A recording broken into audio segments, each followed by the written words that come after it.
Cerita rakyat tersebut berasal dari mitos, cerita mengenai asal-usul suatu kejadian, tempat, maupun kepercayaan di daerah mereka dan diungkapkan dengan cara yang gaib atau misterius. Di Indonesia, setiap daerah memiliki cerita rakyat masing-masing yang dilestarikan penduduk setempat dan diwariskan secara lisan dari generasi ke generasi.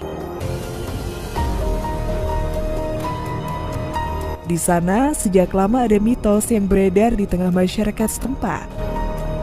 Mitos dan kejadian mistis lainnya di Gunung Curam tersebut, seperti yang dituturkan Ukar Karim, kuncen Gunung Nyungcung, yang sudah menjaga gunung tersebut berpuluh-puluh tahun lamanya.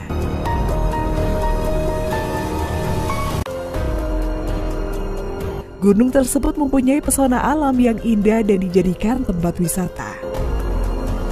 Nah, salah satunya cerita di Gunung Nyungcung, tepatnya di Desa Kampung Sawah, Kecamatan Rumpin, Kabupaten Bogor.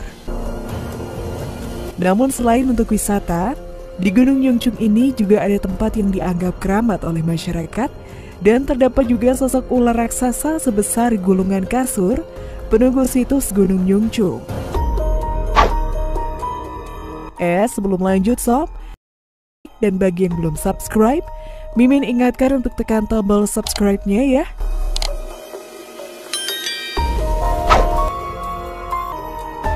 Diceritakan pada tahun 1975, menurutnya ular raksasa penunggu Gunung Nyungcung bukanlah ular sembarangan, tapi ular siluman yang sudah ada di Gunung Nyungcung sejak ratusan tahun yang lalu. Dirinya mengaku pernah melihat ular raksasa yang turun dari gunung untuk minum. Ukurannya pun sebesar gulungan kasur dengan warna hitam polos. Selain itu, tempat yang dianggap keramat yakni 9 makam orang-orang hebat di puncak Gunung Nyungcung. Menurut Bapak Ukar Karim, ke-9 makam tersebut bernama Syekh Barangkal Pakuan Mas Perak, Syekh Mahpudin, Nyimas Laten, Kuncung Jaka Lalana, Nyimas Ratu Sadaya, Nyimas Ratu Marsati, Syekh Mas Korang, Ki Buyut Tumpu Kakak Lautan, dan Ki Buyut Cecere Anggaluwung. Puncak Gunung Nyungcung memang tidak terlalu tinggi, namun untuk mencapai makam keramat tersebut memerlukan energi yang kuat. Jalan yang berbatu, licin dan naik juga penuh ilalang dibutuhkan kehati-hatian. Pada saat mendaki, ada bantuan tali tambang untuk mencapai makam keramat tersebut agar memudahkan kita untuk mendaki. Menuju ke makam keramat, kita tidak boleh berbicara sembarangan ataupun berbicara yang tidak sepantasnya. Selain itu juga untuk sampai ke makam karomah, badan kita harus bersih dan harus mempunyai wudhu.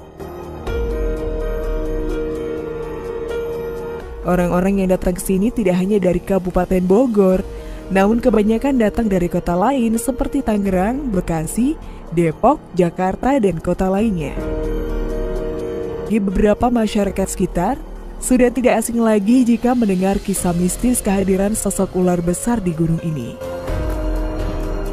Bahkan cerita ini sudah menjadi cerita rakyat yang diwariskan turun-temurun.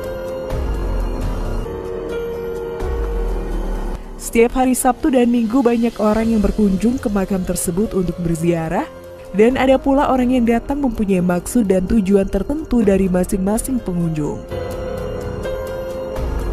Para pengunjung yang datang tidak hanya sekali, namun ada yang berkali-kali datang ke makam tersebut sampai maksud dan tujuannya tercapai.